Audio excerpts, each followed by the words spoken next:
कल जो कथा श्रवण कर रहे थे, माध्यम बनाया था श्री ध्रुव कुमार जी की कथा का, और माध्यम बनाकर फिर साधक के क्या नियम हैं, साधना के मार्ग पर, साधना के पथ पर कैसे चला जाए, क्या खाया जाए, जो साधना के पथ पर चलकर और वो साधना का मार्ग सफल मार्ग बन जाए, सफल मार्ग। देखिएगा, इसके लिए सबसे पहले गुरु, राम कृष्ण से को बड़ा उन्होंने गुरु कीन। जरा सोचिए गुरु की महिमा क्या है। इस मृतलोक में कल सुना था, भगवान कहते हैं नारद जी, जब तक भाई जैसे एक उदाहरण है, नदी है, नदी, और नदी में नाव भी पड़ी है। अब केवल नाव से पार हो जाओगे क्या? नाव है तो नाव चलाने वाला भी चाहिए। नाव चलाने वाला नहीं है तो केवल नाव तुम्हें पार थोड़ी ना कर देगी। तो हम आप लोग ये जितनी कथा सुनते हैं, जितनी पूजा करते हैं, जीवन भर पुण्य कमाते हैं, ये सब कुछ जमा होता है। कैसे? जैसे दान पात्र में हम लोग दान डालते हैं, निकालने के लिए चाबी चाहिए, चाहिए नहीं चाहिए? और वही दशा है, हम लोग अच्छे कर्म करके ये जमा करते हैं, लेकिन सदुपयोग नहीं कर पाएंगे। सदुपयोग कब करेंगे?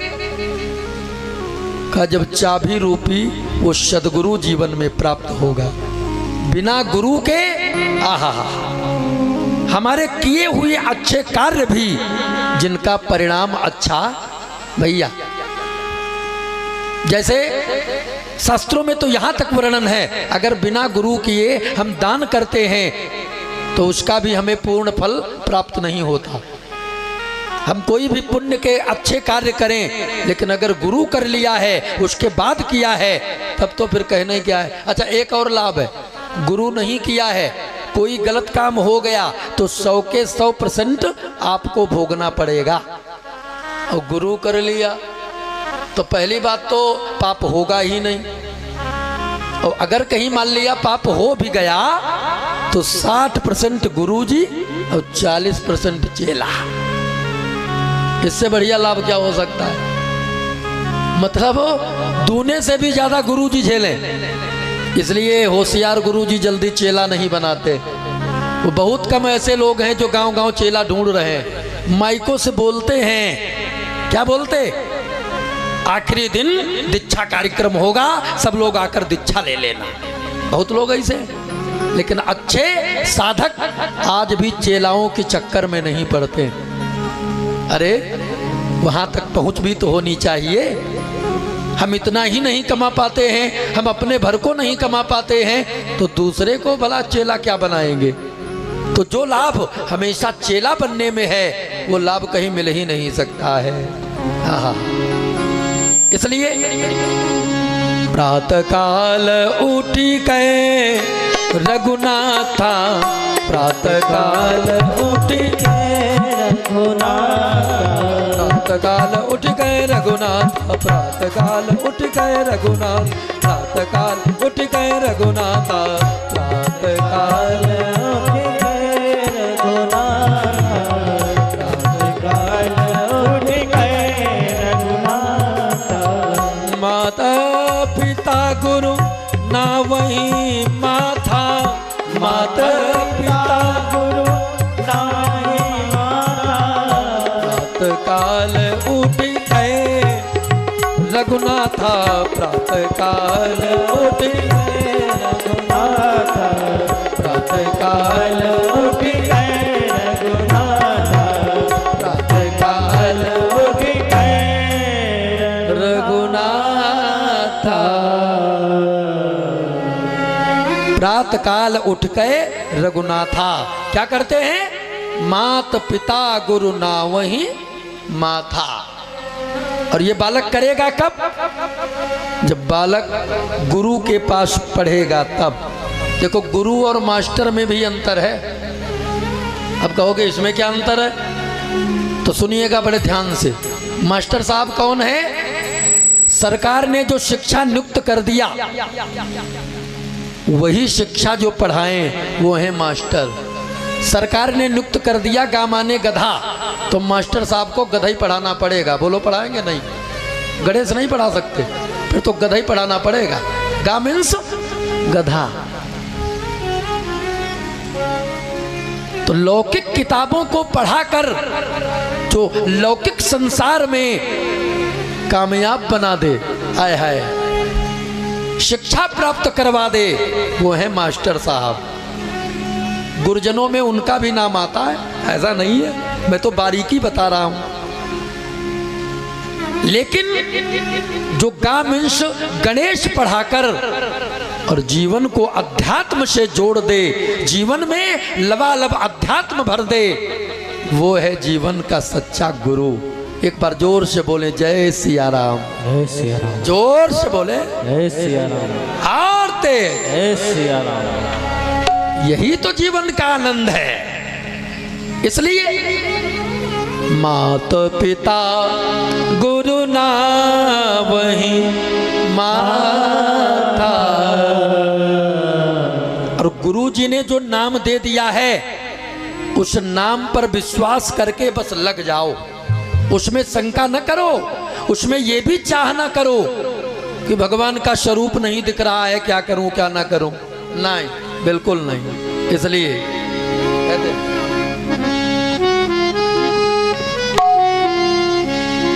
हाँ, सुमिरिया नाम रूप बिनु देखे, सुमिरिया नाम रूप बिनु देखे, फिर आवत हृदय स्नेह अभिषेके, आवत हृदय स्नेह अभिषेके, आवत हृदय स्नेह अभिषेके, आवत हृदय ओहो आवत हृदय, आवत हृदय स्नेह नाम सुमिरन करते रहो। का नाम सुमिरन करता रहूंगा तो क्या होगा?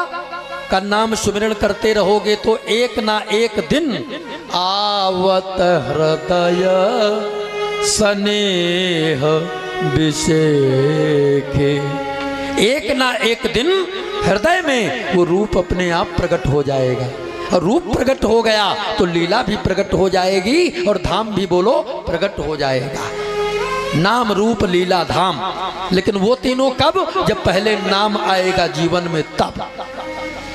लेकिन गुरुदेव भगवान तो किस्मत से मिलते हैं। समय देख लूं तब शुरू करूं। चलो खींच देता हूं, थोड़ा बड़ा है तो क्या हुआ। एक भाव हमें याद आ गया, बहुत सुंदर भैया। अभी मैंने जो बताया कि बिना गुरु किए हम अगर दान भी करते हैं तो संपूर्ण दान का फल प्राप्त नहीं होता। एक कथा है विश्राम सागर की, और हम चाहेंगे थोड़े से समय में कथा का थोड़ा आनंद ले लिया जाए। मजे की गारंटी नहीं है, लेकिन आनंद फुल मिलेगा, आनंद मिलेगा। लेकिन आनंद तो उन्हीं को मिलता है जो आनंद के लिए आते हैं। गोविंद भगवान की। तो गुरु महिमा की एक कथा है। एक पंडित जी थे, पंडित जी का नाम है पंडित कृष्ण दत्त। और कृष्ण दत्त पंडित, उनकी जो ब्राह्मणी है उनका नाम है सुंदरी। लेकिन दोनों दंपत्ति पुण्यदान में बहुत आगे रहते हैं। इतना ही नहीं, न मालूम जीवन में कितनी कथाएं सुन लिया, न मालूम जीवन में कितना दान पुण्य किया, न मालूम जीवन में कितनी यज्ञ कर लिया। और सुनो, ये एक दो यज्ञ नहीं, एक होती है वाजपेयी यज्ञ।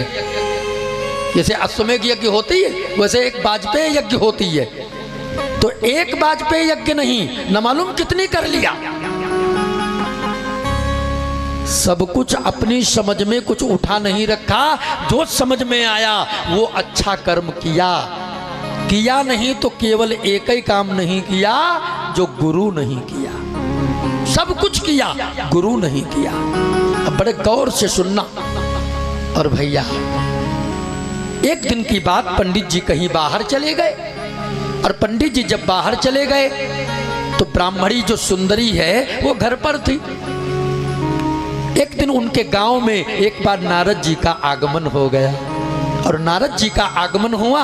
जैसे सुंदरी ने सुना कि हमारे गांव में महात्मा जी आए हैं, तो महात्मा जी का आगमन सुनकर गृहस्थ का जो नियम है संत का सम्मान करना, आज सुंदरी तुरंत दौड़ करके गई और जाकर के प्रणाम किया। प्रणाम करके कहा, बाबा आए हो गांव में, गांव को पवित्र कर दिया, तो चलकर मेरे भी घर को पवित्र कर दीजिए, मेरे भी घर चलिए। और जैसे इतना कहा नारद जी प्रसन्न हो गए। ठीक है, चलता हूं। आज उस सुंदरी के साथ नारद जी आए घर पर। नारद जी जैसे घर पर आए, उसने क्या किया, जल्दी जाकर के जल ले आई, चरण धुल लिया, और जो चरण धुल कर जो जल है उसको सारे घर में छिड़काव कर दिया। अब हाथ जोड़कर बैठी, प्रभु अगर आदेश हो तो थोड़ा प्रसाद तैयार हो जाए, थोड़ा प्रसाद पालो। अरे भाई, गृहस्थ के घर से अगर कोई संत भूखा चला जाए तो ये गृहस्थ धर्म का अपमान है। तो महाराज द्वारे पर आए हो, ऐसे चले जाओ, अच्छा नहीं लगता है। क्या करें? नारद जी ने कहा, ठीक है जाओ, अगर तुम्हारी ये इच्छा है तो जाकर के प्रसाद बनाओ। उसने बड़े प्रेम से प्रसादी तैयार किया, भोजन तैयार किया, और भोजन तैयार करके थाल में परोस करके लाई, ला करके थाल रखा। बाबा नारद ने हमेशा की तरह भोग लगाया, और भोग लगा करके जब प्रसाद ग्रहण करने लगे, प्रसाद जब पाने लगे और थोड़ा ही अंदर गया, आहा, प्रसन्न हो गए। वाह वाह, धन्य हो देवी, धन्य हो, धन्य है तुम्हारे माता पिता जो ऐसी पुत्री को जन्म दिया है। और इतना ही नहीं, धन्य है तुम्हारे गुरु जी जो जिन गुरु के द्वारा तुमको ये संस्कार और इतनी अच्छी शिक्षा प्राप्त हुई है। और जहां इतना कहा, उसने हाथ जोड़ा, कहा, बाबा जीवन में न मालूम कितना दान किया, न मालूम कितनी कथाएं सुनी, न मालूम कितना यज्ञ किया, लेकिन बस केवल जीवन में गुरु ही नहीं किया। और जहां कहा जीवन में गुरु नहीं किया, जैसे इतना कहा गुरु नहीं किया, नारद जी ने झट से हटाया थाल, और जो भी अंदर गया था ना, डाल डाल करके हाथ डाल करके सारा जितना खाया था सब बमन कर दिया, सब निकाल दिया। और कारी पगली, ये क्या कर दिया है, तूने मारा सब नष्ट कर दिया। अब वो रोने लगी, आंखों से आंसू बहने लगे, आंखों से आंसू बहने लगे, और कहा, गुरुजी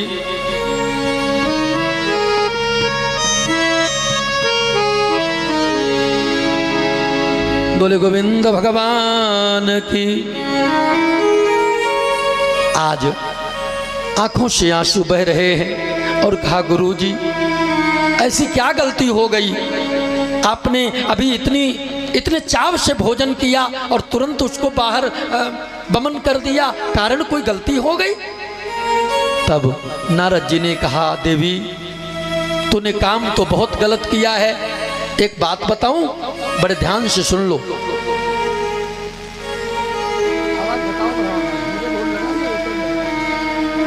और कम कर, बोले गोविंद भगवान की।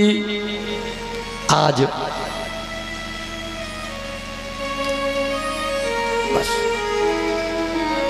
नारद जी ने कहा, देखो देवी एक बात बताऊं, बिना गुरु किए कौन होता है? निगुरा।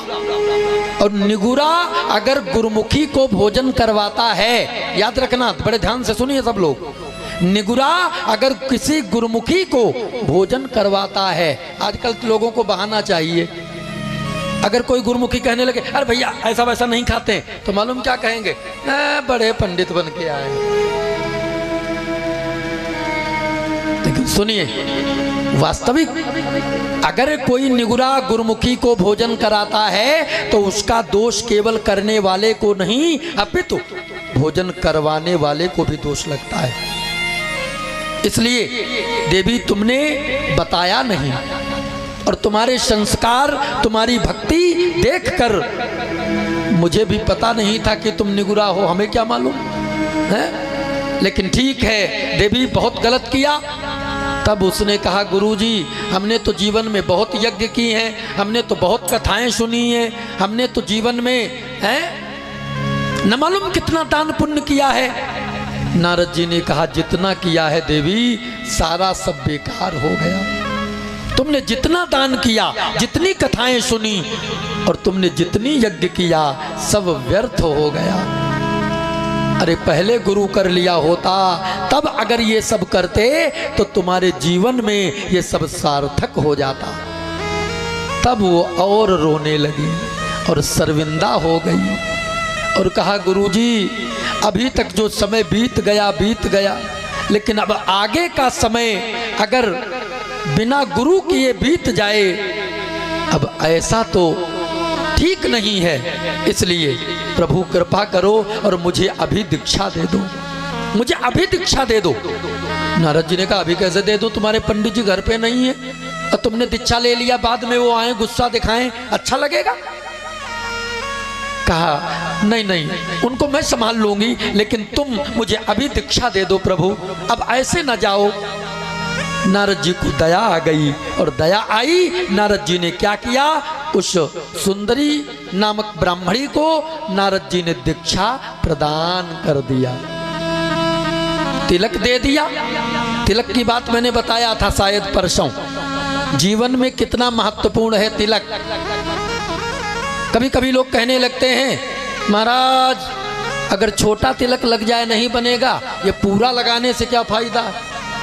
हमसे कहने लगे कभी कभी ज्यादा प्रेमी कोई मिल गया तो हमने कहा भैया खेती हमारी, बैनामा हमारा है। भाई किसी का है क्या, बताओ। और जब पूरे में हमारा बैनामा है तो हम आधा खेत क्यों जोते। जाओ, पूरे में बैनामा है तो पूरी जुताई होगी, आधा क्यों जोते। बोल सिंह भैया भाई पूरा बैनामा हमारा। बोले गोविंद भगवान की। दूसरी बात, एक बात और बताया था, फिर ध्यान से सुन लो। तिलक का 24 घंटे का विधान है। जो लोग कहते हैं ना रात को उतार देना चाहिए, ध्यान से सुनिए। ऐसे समय में तुमने तिलक उतार दिया रात भर के लिए, और रात में ही कहीं यमराज के दूत आ गए, क्या करोगे। अरे कुछ नहीं, तो रात में अगर तिलक मस्तक पर है तो तुम तिलक के द्वारा ही भगवान के धाम को चले जाओगे। इसलिए तिलक बहुत जरूरी है, इसलिए गुरुजी देते हैं ये तिलक। हाँ, यदि बिगड़ जाए रात में तो तुरंत जल का लगा लो, पानी का तिलक लगा लो, चलेगा, लेकिन होना चाहिए 24 घंटे। रात में तुमको नहीं ऐसे लेटना लगाकर, तो जल का लगा के लेट जाओ, लेकिन बिना तिलक सोना मस्तक मत सो। बोले गोविंद भगवान की। ये है तिलक का महत्व। और ये कंठी दिया, क्या दिया, कंठी। और कंठी बताया था, कंठी क्यों, कंठी इसलिए नाम है जो कंठ से लगी रहे। बहुत लोग सीना पर लटकाते हैं, क्षमा करना, ये कंठी थोड़ी ना यहाँ से लटकाया यहाँ लटक रही, नहीं, कंठ ये है, ये कंठ है, और जो कंठ से लगी रहे उसी का नाम कंठी है। और ये जो तुलसी की माला जो कंठी है ना, इसका मतलब जानते हो, हम जब स्नान करते हैं और ये तुलसी माला हो करके भीग करके और जो जल नीचे जाता है, समस्त तीर्थों का सहज स्नान प्राप्त हो जाता है। यह है इस तुलसी का महत्व, तुलसी का महत्व। एक भाव और बता दूं जल्दी, समय की थोड़ी वो रहती है ना। एक बात सुनिएगा, एक कुत्ता होता है पालतू और एक होता है फालतू। अच्छा, अंतर क्या होता है? पालतू के गले में पट्टा होता है, अब फालतू कहीं वहां डंडा खाता, कहीं वहां डंडा खाता है। अब पट्टा पहन लिया, डंडा खाना बंद हो गया। कभी कभी शहरों में देखा होगा, बड़े बड़े शहरों में वो कुत्ता पकड़ने वाली एक टीम आती है। अब पकड़ते कुत्ते बंद कर लेते, और जहां किसी के गले में पट्टा देखा कहते छोड़ो छोड़ो छोड़ो छोड़ो। क्या क्यों? अरे पट्टा नहीं दिखता है, पालतू है पालतू, छोड़ो। तो भैया फालतू इधर उधर डंडा खाते हैं, लेकिन जो कृष्ण के ये कंठी किस बात का सूचक है? जो कृष्ण नाम का जिसने गले में पट्टा पहन लिया, फिर उसको दर दर भटकना नहीं पड़ता है, भटकना नहीं पड़ता है। ये महत्व है तुलसी का। इसलिए प्याज लहसुन त्यागो और गले में तुलसी धारण करो, फिर देखो जीवन में इस तुलसी का आनंद तब मालूम होगा। आज तिलक दिया, कंठी दिया और मंत्र प्रदान कर दिया। देखो दीक्षा दिया, दिशा बदली, और दिशा बदली मानो जीवन की दशा अपने आप बदल गई, बदल गई। आज कहा देखो देवी मैं तो जा रहा हूं, और तुम्हारे ब्राह्मण देवता जब आए और उनकी इच्छा हो तो मुझे ध्यान करना, मैं आ जाऊंगा, उनको भी दीक्षा दे दूंगा। इतना कह करके आज मालूम नारद जी चले गए। अब उसका रोज का काम था, तिलक लगाती है, कंठी तो पड़ी ही है, माला लेकर के जो गुरुमाला में मिला है वो अपना जप रही है, रोज का काम है। उसका जीवन बदल गया। और थोड़े दिन बीते थे, पंडित जी आ गए। देखा दूर से मारे माथा रंगे बैठी, अरे गले में देखा कंठी बांधे, हाथ में भी एक माला। पंडित जी आए, दूर ही से देखा, ये सब क्या है? क्या है ये सब? तो महाराज आओ बैठो बैठो बैठो बैठो, तो तब बताऊं? नहीं नहीं मुझे पहले बताओ। तब उस सुंदरी ब्राह्मणी ने वो पूरी बात बताई। नारद जी आए थे, ऐसी ऐसी बात हुई, मुझे बड़ा प्रायश्चित हुआ और मैंने तो दीक्षा ले लिया है। अब आप कहो तो गुरु जी का ध्यान करूं। गुरु जी आए और दीक्षा दे देंगे। जैसे इतना कहा, आहा, उसने सोचा अभी तो बहुत सारा काम है जीवन में, अभी गुरु करना जरूरी है क्या? कैसे? जैसे आजकल के भी लोग, जहां कोई काम कहो भैया भगवान का भजन करो, तो मालूम क्या कहेंगे? अरे महाराज अभी तो बहुत ज़्यादा कार्य करना है, अभी भैया का विवाह करना, बिटिया करना। और उनको इतनी तमीज नहीं है कि बिटिया का विवाह करने से पहले ही गुरु किया जाता है, नहीं तो कन्यादान का भी पूरा फल नहीं मिलता है। इसलिए बेटी का विवाह करने से पहले ही गुरु करो, तब कन्यादान का पूरा फल मिलेगा, अन्यथा उसका भी पूरा फल मिलने वाला बोलो नहीं है। आज उसने सोचा पत्नी है, थोड़ा हड़काऊंगा, अभी ये माल तिलक वलक बिगाड़ देगी, कंठी तोड़ के फेंक देगी। पंडित जी ने कहा सुनो, अगर हमारे साथ रहना है तो जल्दी ये तिलक बिगाड़ो, कंठी हटाओ यहां से। और जहां डांट करके कहा, उसकी आंखों में आंसू आ गए। दूसरी बताओ, आवाज बदलो। हाँ, आंखों में आंसू आ गए और कहने लगी, नाथ बता भैया, आप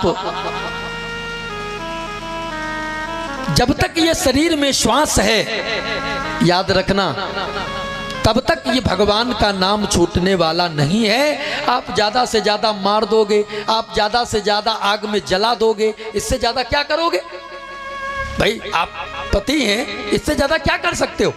और जहां इतना कहा, पंडित जी ने सोचा लगता अब हमारी हड़क चलेगी नहीं। और होशियार गृहस्थ कौन है मालूम? या तो घर को अपने में ढाल ले, और अगर ढालने की क्षमता ना हो तो घर में फिर ढल जाए, तब परिवार चलेगा।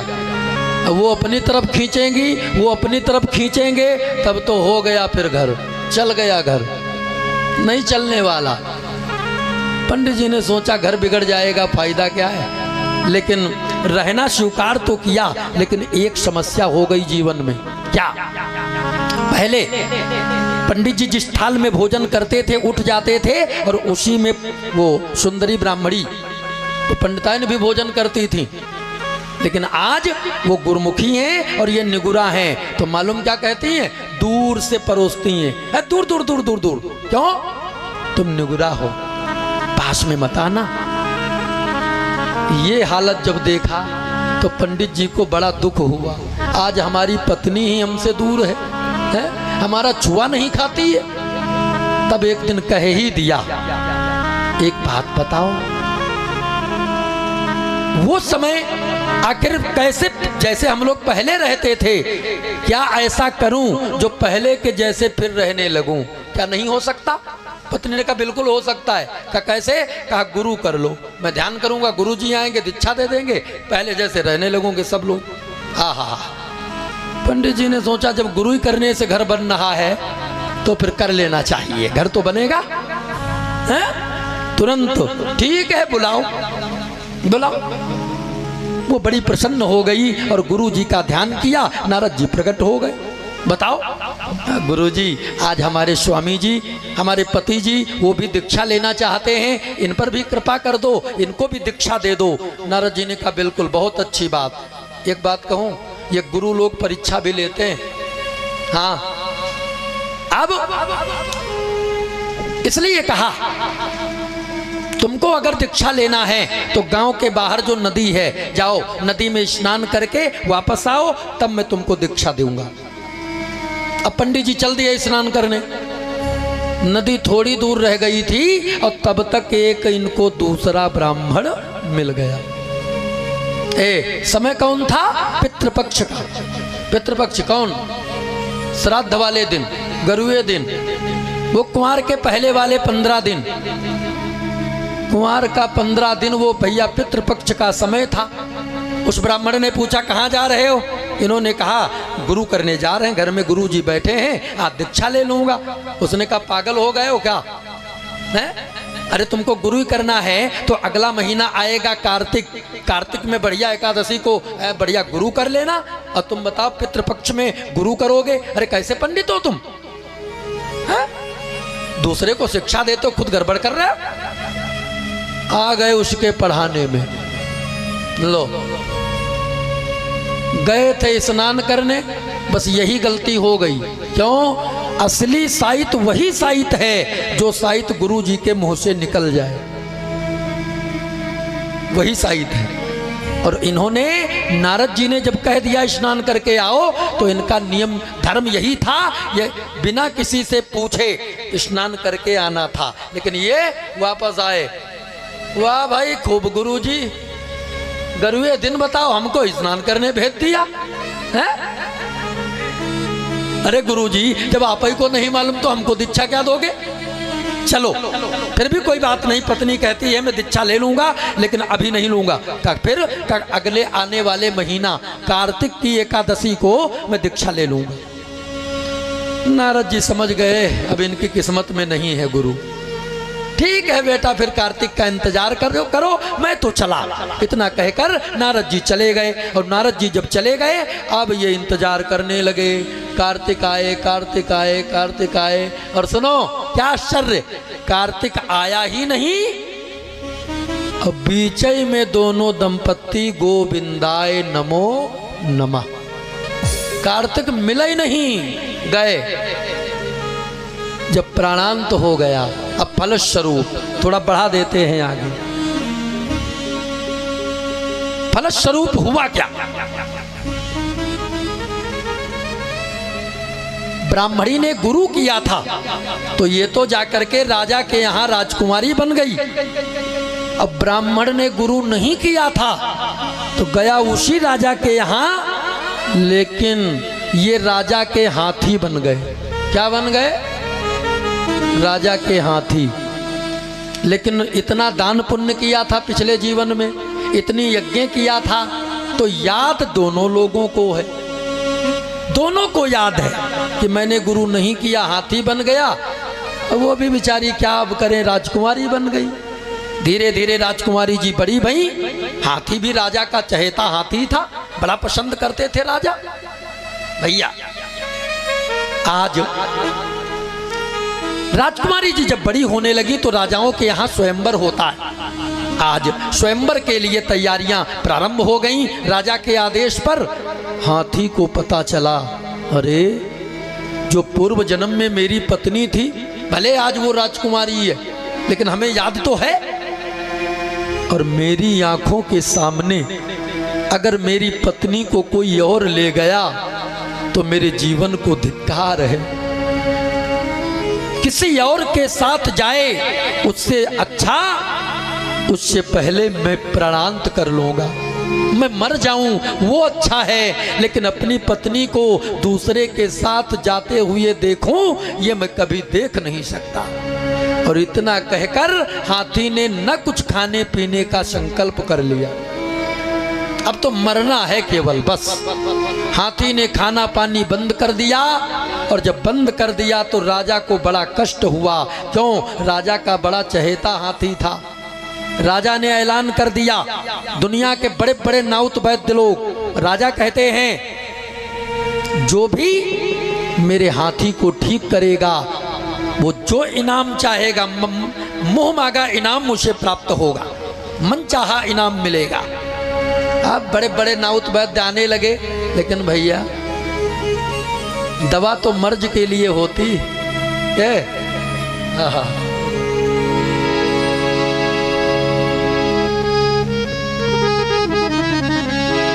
दर्द पिन्हा को क्या करे कोई,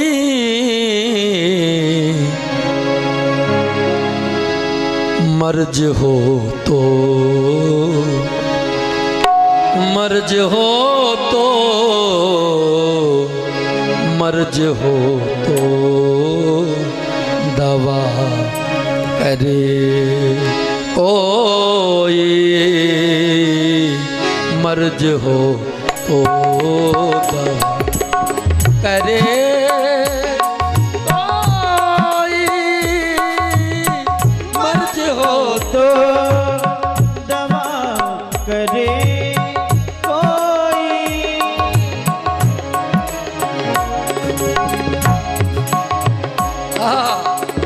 अब न छूटेगी मुझसे वो गलियां, अब न छूटेगी मुझसे वो गलियां। क्यों? चाहे जितना मना करे कोई, चाहे जितना मना करे कोई, दर्द बिन्हा को क्या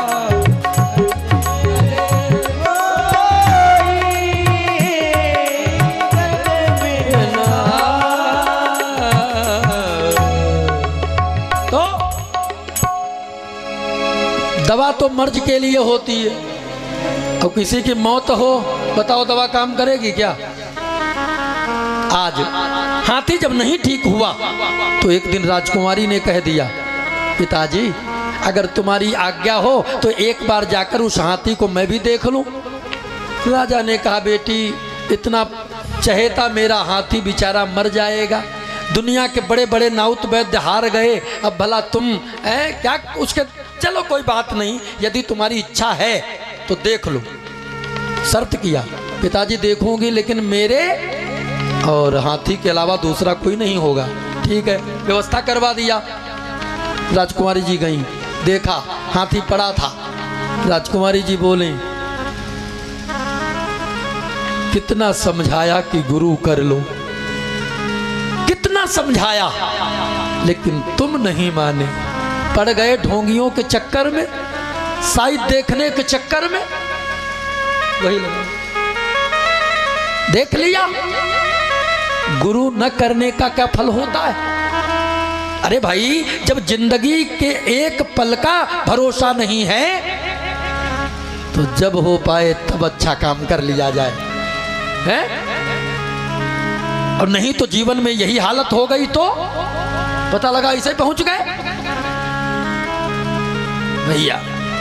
इसलिए कितना मनाया लेकिन तुम नहीं माने। अब कौन पिता अपनी पुत्री का विवाह हाथी के साथ करेगा? कोई करेगा? इसलिए जैसा किया है वैसा भोगो। अब क्या करना है? हाथी ने कहा अच्छा तो क्या हमें छोड़कर दूसरे के साथ चली जाओगी? तो क्या हाथी के साथ जाऊं? तुम्हारे मन से क्या है? दुनिया वाले क्या कहेंगे? एक राजकुमारी का हाथी के साथ विवाह तो हो नहीं सकता। तो भैया जैसा कर्म किया है वैसा तुम भोगो, और जैसा मैंने किया है वो अब हमको देखना है। हाथी ने कहा ठीक है जाओ जाओ, अगर तुम विवाह करना चाहती हो तो जाओ, लेकिन एक बात याद रखना, एक तरफ तुम्हारी डोली निकलेगी और दूसरी ओर मेरी मौत हो जाएगी, मैं जिंदा नहीं रहूंगा। राजकुमारी ने बहुत समझाया, लेकिन जब हाथी नहीं माना, अपनी जिद पे अड़ गया, तो राजकुमारी ने संकल्प कर लिया, ठीक है यदि मेरे विवाह से ही तुम्हारी मृत्यु है तो लो मैं कसम खाकर कहती हूं विवाह करूंगी तो तुम्हारे साथ करूंगी, वरना पूरा जीवन मैंने विवाह ही नहीं करूंगी। अब तो खाओ। और हाथी तो यही चाहता था, और क्या कोई मर्ज थी? ले हाथी तुरंत खाने पीने लगा। अरे राजा बड़े खुश, वाह जो काम दुनिया के बड़े बड़े नाउतबद्ध नहीं कर पाए, बताओ मेरी पुत्री ने करके दिखा दिया है। इसका मतलब मेरी पुत्री किसी से कम नहीं है। और ये नहीं मालूम पुत्री ने कितना बड़ा त्याग बलिदान किया है, कितना बड़ा बलिदान। स्वयंवर की तैयारी चल रही थी, देश देश के राजा लोग आए थे, बैठे थे। राजकुमारी जी को दिया गया वरमाला हाथ में, जो अच्छा लगे उसी के गले में डाल दीजिए। और मालूम आज हाथी अभी ठीक हुआ है, वो भी बैठा देख रहा था स्वयंवर। राजकुमारी जी सबको देखती हाथ में वरमाला लिए जा रही हैं, चलती चलती चलती चलती सबको देखती निकल गई और जाकर हाथी के वरमाला डाल दिया। और जहां हाथी पर वरमाला पड़ा, राजा ने एक बार तो बहाना बना लिया, ए ले आओ, लगता गलती हो गई, भूल हो गई, ले आओ। एक बार तो वापस कर लिया, समझाकर भेजा बेटी ऐसी गलती मत करो, बदनामी होती है। ये क्या गलती करती हो तुम? जाओ, इतने राजा बैठे हैं, जो अच्छा लगे उसी के गले में डाल दो। राजकुमारी जी फिर चली वरमाला लेकर और जाकर के सबको देखते निकल गईं और जाकर हाथी के गले में फिर वरमाला डाल दिया। और जहां हाथी पर फिर वरमाला पड़ा, राजा ने तो म्यान से तलवार निकाल लिया, बस अब मैं इसे छोड़ूंगा नहीं। अरे इसने तो नाम बदनाम करवा दिया। और जैसे लेकर के तलवार अपनी पुत्री को मारने चले, मंत्री ने आकर हाथ पकड़ लिया, ठहरिए महाराज क्या कर रहे हो? बेटी वध सबसे बड़ा पाप होता है और ऐसा जघन्य पाप करोगे तुम? राजा की आंखों में आंसू आ गए। राजा कहने लगा, मंत्रीवर अगर मैं पुत्री को न मारूं तो क्या दुनिया में यह कहलवाऊं कि राजा का दामाद हाथी है? भाई दुनिया वाले क्या कहेंगे बोलो? राजा का दामाद, बदनामी होगी नहीं? और ठीक है, अगर बेटी को मारने से पाप है तो मैं अपने आप को समाप्त कर लूंगा। और भैया अपने आप को मारने का विचार आ गया, चिता बनवाई, आग लगवाया और जलती चिता पर जैसे कूदने चले, नारद जी प्रकट हो गए और पकड़ा हाथ खींच लिया। बोले नारद भगवान की, खींच लिया। राजन क्या कर रहे हो? और पूर्व जन्म की सारी कथा सुनाया जो आप लोगों ने अभी सुना था। कहा एक गलती इन्होंने और किया है, बड़ी बड़ी वाजपेयी यज्ञ किया है, लेकिन एक गलती और कर दिया। क्या मालूम? एक बार ये यज्ञ कर रहे थे और भोजन बन गया था, ब्राह्मणों ने भोजन नहीं किया था, संतों और ब्राह्मणों ने, और एक भूखा व्यक्ति आ गया, बहुत भूखा था। वो चिल्लाता रहा मुझे जल्दी भोजन दे दो, मर जाऊंगा मर जाऊंगा। लेकिन ये तो नियम पालन में पड़े रहे। अरे अभी तो यज्ञाचार्य जी ने किया ही नहीं, अभी पंडित जी ने किया ही नहीं। ये नियम पालन में पड़े रहे और वो भूख के मारे उसके प्राण निकल गए। तो उसका पुण्य इनको नहीं मिला, उसके प्राण जाने का इनको दंड मिल गया। काहे कि यज्ञ इतना नियम पालन करोगे किसी की जान चली जाए, जबकि भैया कलयुग में सबसे बड़ा नियम नाम ही जप, वो करेंगे नहीं।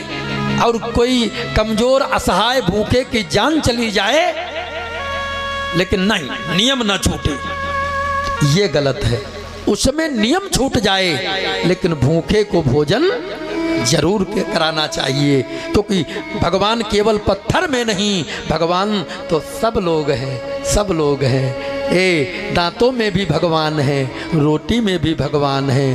भला भगवान से भगवान को कैसे चबाऊं मैं, कैसे चबाऊं मैं। बोले गोविंद भगवान की पूरी बात बताई। अब हाथी के कान में दीक्षा दे दिया, नाम सुना दिया, और हाथी के कान में नाम सुनाकर, और जैसे नाम सुनाया हाथी के मुंह से सुंदर सा राजकुमार प्रकट हो गया। बोले भक्तवत्सल भगवान की, राजकुमार प्रकट हो गया, जय जयकार होने लगा। सुंदर उसी राजकुमारी के साथ में राजकुमार का विवाह हुआ, जय जयकार हुआ। बोले गोविंद भगवान की, बोले गुरुदेव भगवान की। आइए अब एक भजन और उसके बाद में फिर बाड़ी पर विराम करेंगे। क्यों? क्योंकि फिर बहुत सुंदर झांकी आ रही है। अब ये कथा सोचकर थोड़ी ना आए थे, बीच में याद आ गई तो सुनाने लगे हैं? हम सोच कर नहीं आते कुछ। बोले गोविंद भगवान की, श्री सद्गुरुदेव भगवान की।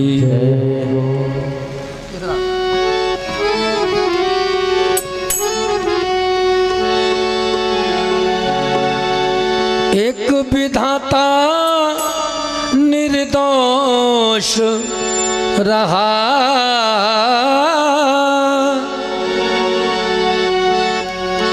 एक विधाता निर्दोष रहा, बाकी बाकी राग भैरवी बागे, सब में कोई ना कोई दोष रहा, बाकी सब में कोई ना कोई दोष रहा, बाकी सब में कोई ना कोई दोष रहा। एक विधाता निर्दोष रहा, एक विधाता निर्दोष रहा, बाकी सब में कोई ना कोई दोष रहा, ओ बाकी सब में कोई ना कोई दोष रहा, बाकी सब में कोई ना कोई दोष।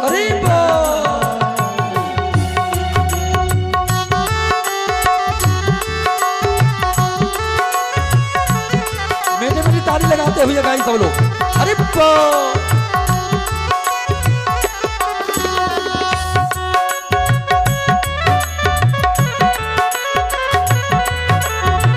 क्या बात है।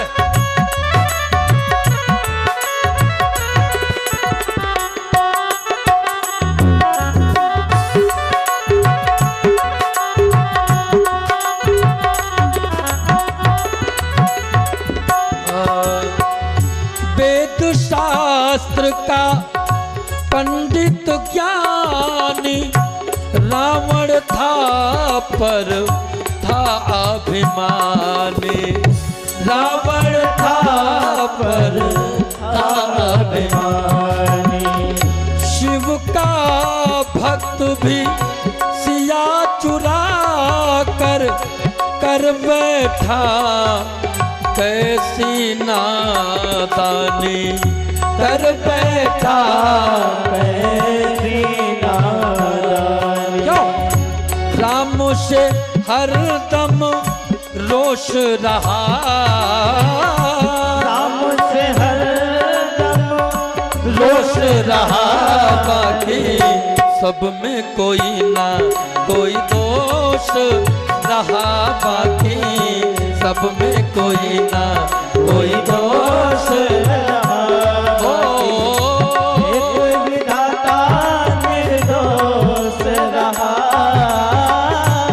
एक विधाता निर्दोष रहा, बाकी सब में कोई ना कोई दोष रहा, बाकी सब में कोई ना। हरि बोल।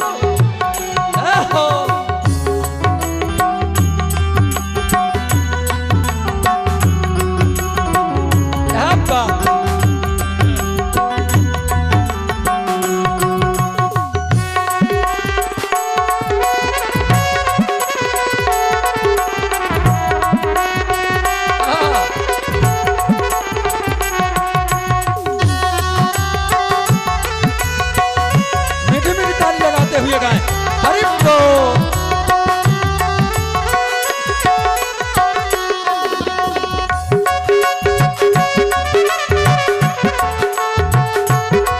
क्या बात।